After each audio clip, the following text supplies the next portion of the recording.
What is up, guys? So finally, the video is here. How I approach trading price discovery. And no, the title is not bait. This is actually how you're probably going to make most of your wealth and generate most of your wealth from crypto. When something is in price discovery, it tends to just run incredibly hard. That is the entire thing that attracted you here in the first place. The whole reason as to why all of us are trading crypto is because we want that 10x, 20x, 50x, 100x. You cannot navigate that without finding the balance of knowing when to be a moon boy and also knowing and being realistic and knowing that gravity does exist. So having that kind of balance of being able to target the top right corner to an unfathomable kind of degree and think bigger than everybody else and know that things are potentially grossly mispriced to the downside and have the ability to get marked up exponentially higher to the upside whilst knowing, hey, what goes up must come down. So finding that kind of balance, here's my approach. It has everything to do with fib extensions. So there's a lot of psychology that goes into this. We're going to run through all of it. I'm going to try and cover as much as I possibly can in this video. I kid you not, everything that I'm saying in this video is incredibly valuable. This is probably going to be the most alpha in any video that I've ever created before. And all of the concepts and the psychological aspects of it run so incredibly deep that I might even need to create a part 2 to this video.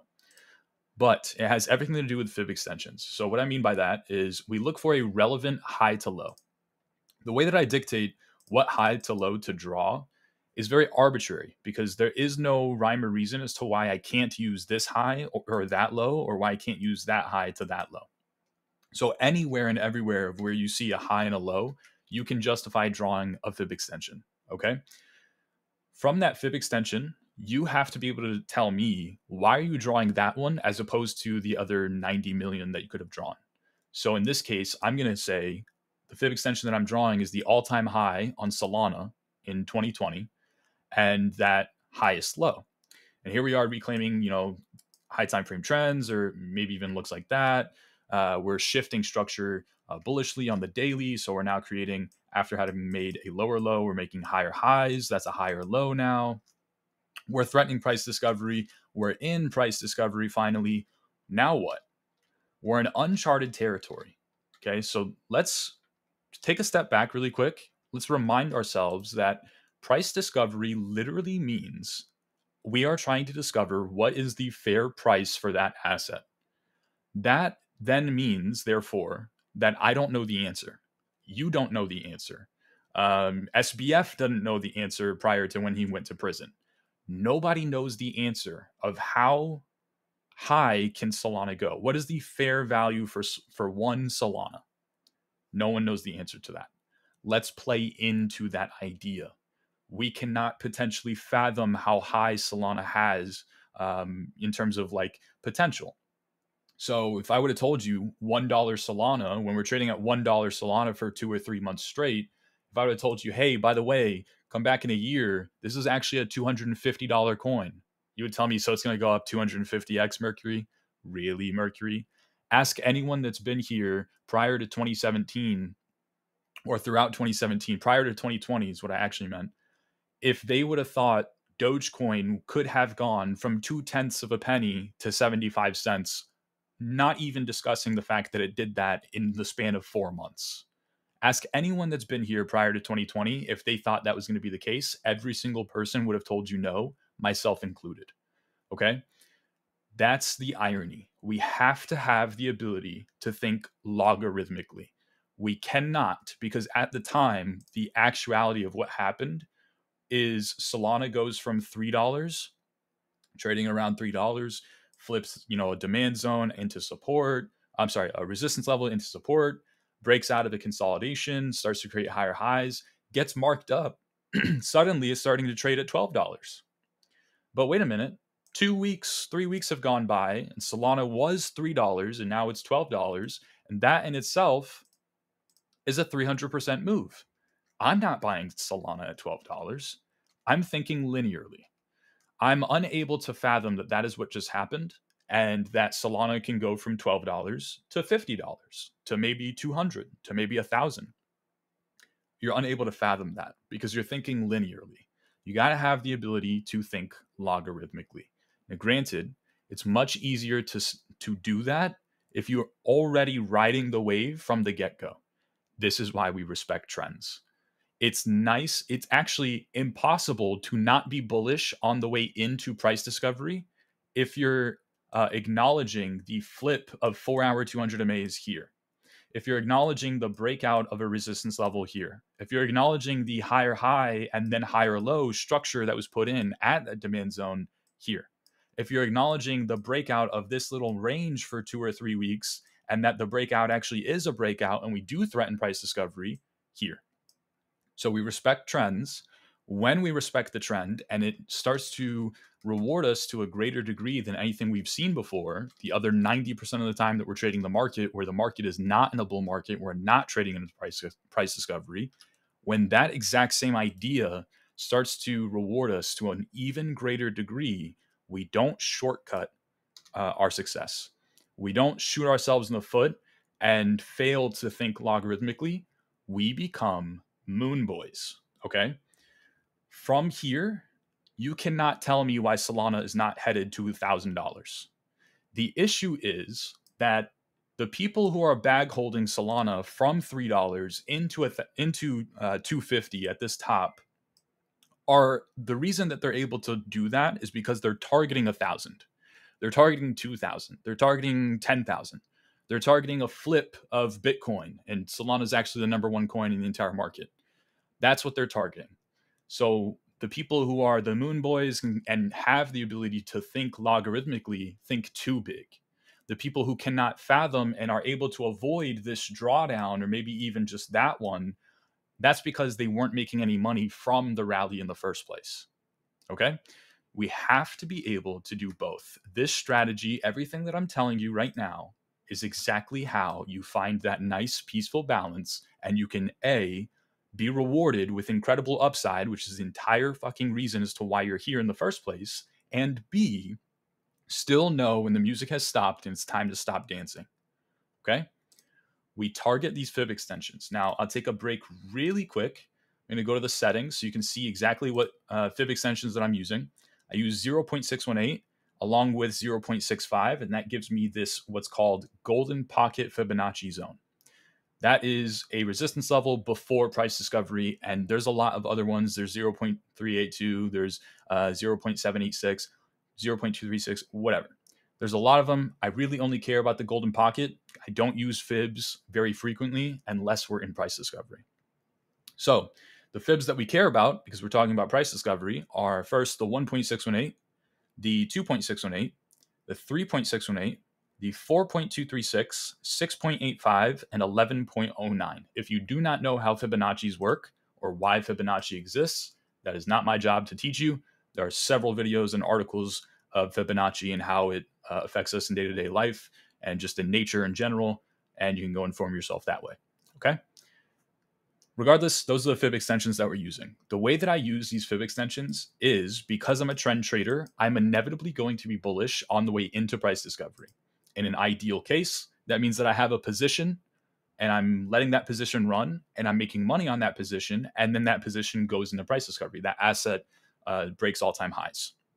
From there, my biggest worry is, how am I going to manage my position? I'm up a ton in terms of P&L. How am I going to manage that? Here's the thing. We have to find balance. We're here to target infinity. We're here for the 10x, 50x, 100x kind of move. We can't shoot ourselves in the foot and only be able to think linearly and shortcut our success. We can't do that. At the same time, you're here to profit from markets. You cannot profit from markets without taking profit. It's not possible. All right.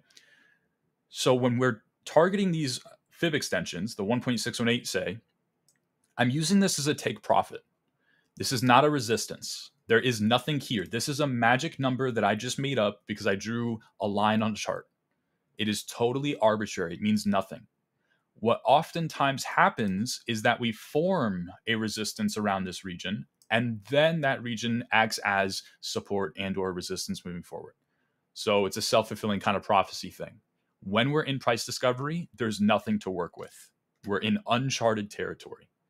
That is the case for me just as much as it is for you, just as much as it is for anyone else in this market trading Solana. So it tends to be that everyone is using fib extensions. We're all kind of focused on the exact same general regions, the 1.618, the 2.618, 3.618, 4.236, et cetera, et cetera. There are other fibs. You can use different ones. That's totally fine. These are the ones that I use. The idea here is I'm going to take profit. I'm going to ask questions later.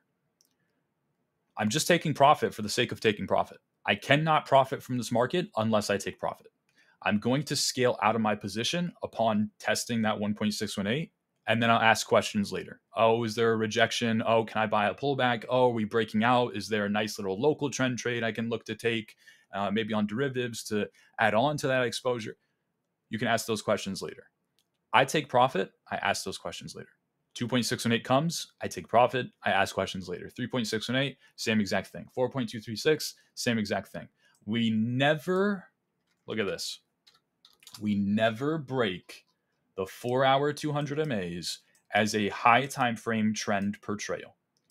So here's the key to this strategy. Here's how we balance being a moon boy whilst knowing that gravity still exists. We have the moon boy mentality. We have the ability to fathom that Solana might go to 1,000, maybe $1 million gazillion. Okay.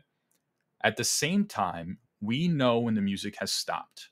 We can very easily dictate that this time is different than that time, which is different than that time, which is different than that time, and that time, and that time.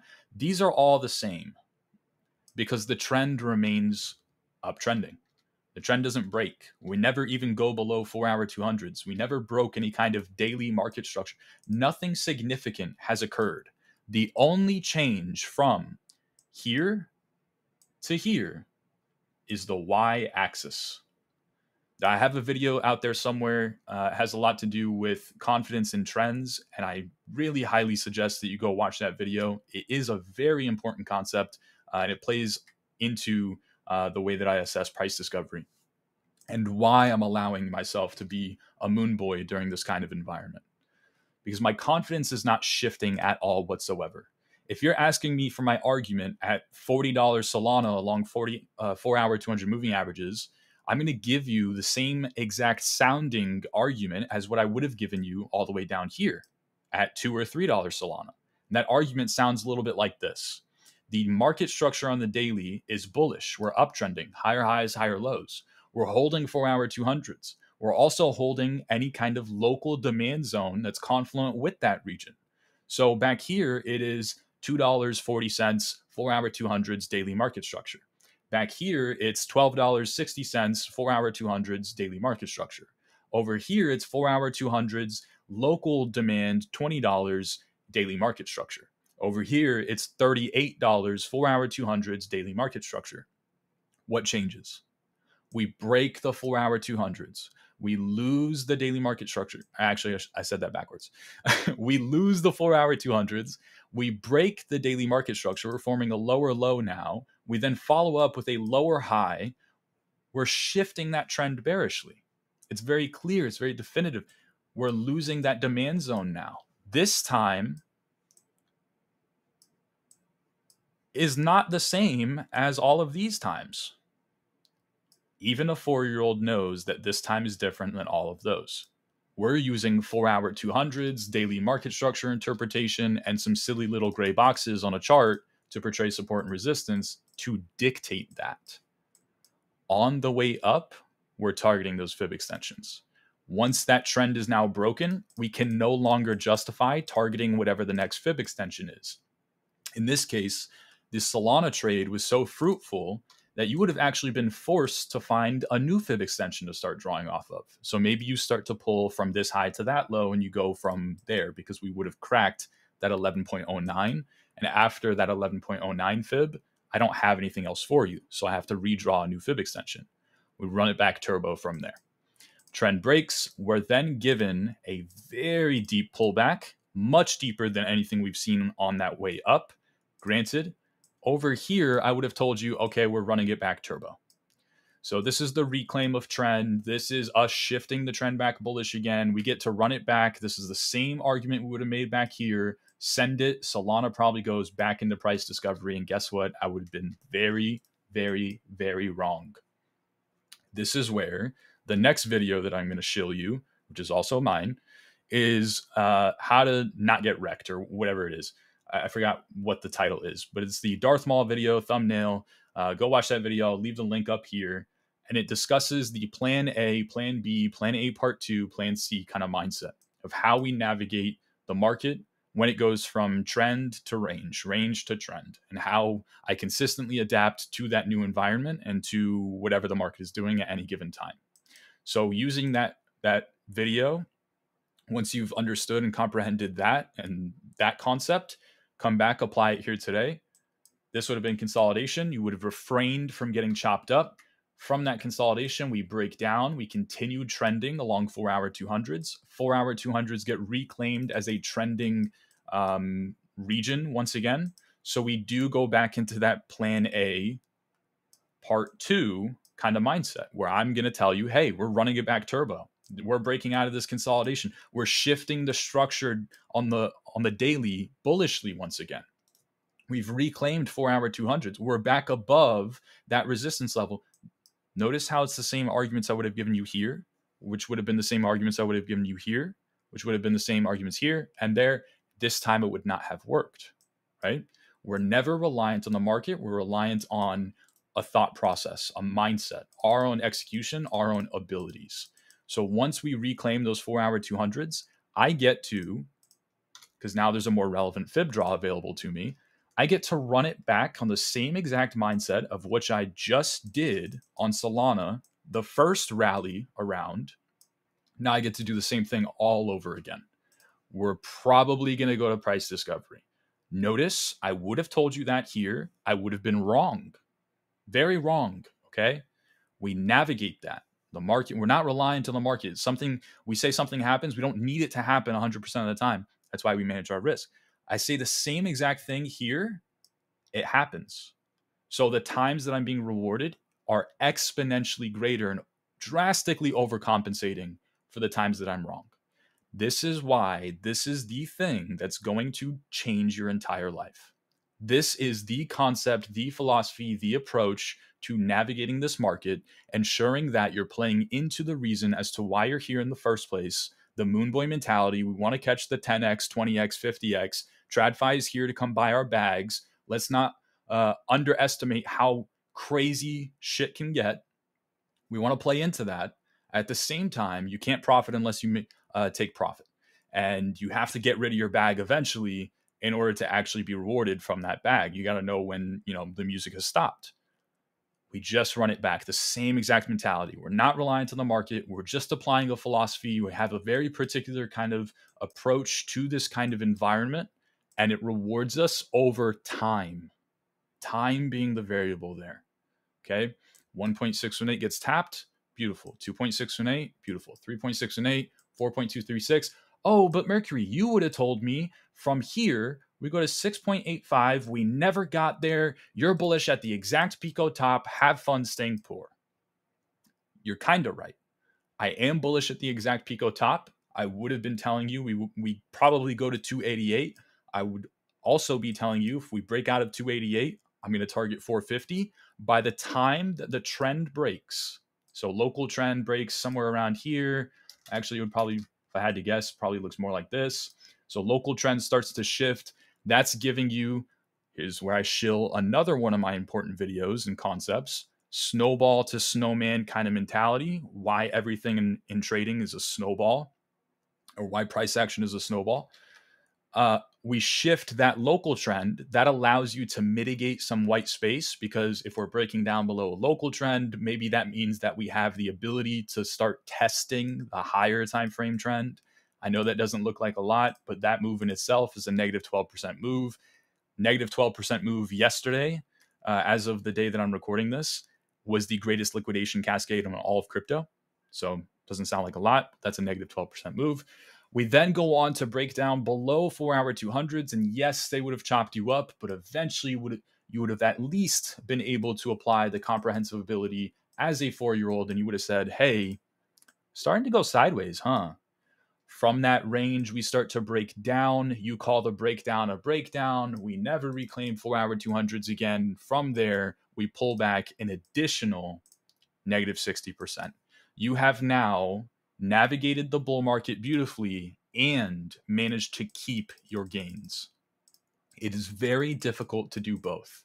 The people who have the ability to think logarithmically are more often than not the diamond hand investors that have been holding and are probably have no intention to sell and don't even know when they want to sell. They're going to continue to bag hold, whether it goes to 1 million or it goes back to zero. It doesn't really matter to them. The people who have managed to navigate this downside beautifully and not get caught trying to catch falling knives also probably did not navigate the upside all that well because they were too busy, honed in, focused on this kind of environment and when it would inevitably occur. You got to find the balance of being both. And this is how I do that. I might have to make another video going in a lot more depth as to this kind of approach to the market, but that's for another time. I know that this video is already long overdue. The Art of Taking Profit Part 1 came out a year ago or so. And then since then, I've been putting it off until it was more relevant. We see things going to price discovery. Very, very quickly before we go, let me just use Bitcoin as an example, how I navigated Bitcoin price action and my spot holdings on Bitcoin the last bull market, and also how I plan on navigating them this market or this cycle as well. So last time around, it would have been, we go from 2017 all-time high to the cycle low at 3K. So it doesn't need to be exact. But any Bitcoin exposure that I have somewhere in this region, upon breaking out of 200 dailies again, shifting trends bullishly, at the very least, that is a flip of this resistance level, correct? So hopefully some spot allocation somewhere in this region. Above this zone, above that golden pocket, I don't see any resistance here. So I start telling you, hey, we're probably going to go to price discovery ever since breaking out of this golden pocket fib. There's no more resistance on my chart. I start targeting the 1.618. That sounds absolutely ludicrous when I'm telling you that at $13,000 Bitcoin that I'm targeting 30,000. And then we go there. And then the same people who said, we would never get to $30,000 Bitcoin when I'm telling you, hey, there's no resistance on my chart left anymore at 13,000 tells me that I'm a complete idiot for selling $30,000 Bitcoin. Remember, I take profit. I ask questions later. That's totally fine. We end up developing a support level in this region. From that support, we reclaim trends. We get back above those trends. We then continue 2.618. Same thing, 3.618. I just so happened to sell the exact Pico top on Bitcoin by the time that the 4-hour 200 moving averages for Bitcoin start to break down. I've already taken my profit from the market. It's much easier to comprehend a deeper pullback. I can start to come back down to reality and stop targeting the 4.236, and then we get that negative 15% drop. Granted, this is chop chop, so I get obliterated 1 or 2 times here. Then from that chop chop, from that range, we break down. I go back into, if it looks like a breakdown, smells like a breakdown, it's probably a breakdown. And then we continue breaking down. So I navigate that bull market, and then I navigate the downside as well. We go back. We never reclaim 4-hour 200s. When we do, it allows for a 50% rally. We break back down. That's a deep pullback. We reclaim them again at the same time as where you would have flipped bearish in the first place. So we get back in at break even, another 50% rally, 4-hour 200 MAs are lost again. Yes, I would have told you, hey, we're probably going to go to the 4.236. After 4.236, we probably go to 6.85. Doesn't matter. We never get there.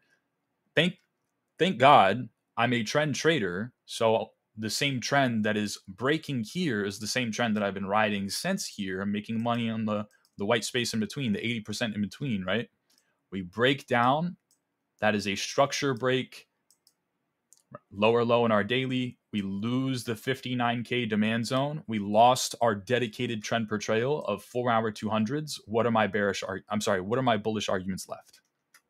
Why am I allowed to anticipate, hey, we're still going to go to the 4.236? Hey, we're still going to go to 118,000. They don't exist. They're currently pending. We need a reclaim. We need a break out of this range. We need something. We need a higher high in the day. We need something. It never comes. Negative 50%. We range negative 50%. You know how the bear market was. So the same philosophy, the same exact approach that benefited me last time around and ensured that I was able to generate wealth is going to be the thing that retires me this cycle. I'm not even kidding you. This is going to be the exact same philosophy and same exact approach. So instead of sitting there and deleting all those brushes, we'll just go from this high to, let me redo this. Hold on. Let me redo. 1 sec. Go from this high, there we go, to this low. Almost. There we go. Now I get to target 1.618, 2.618, 3.618, 4.236. Yes, I am an absolute fucking moon boy.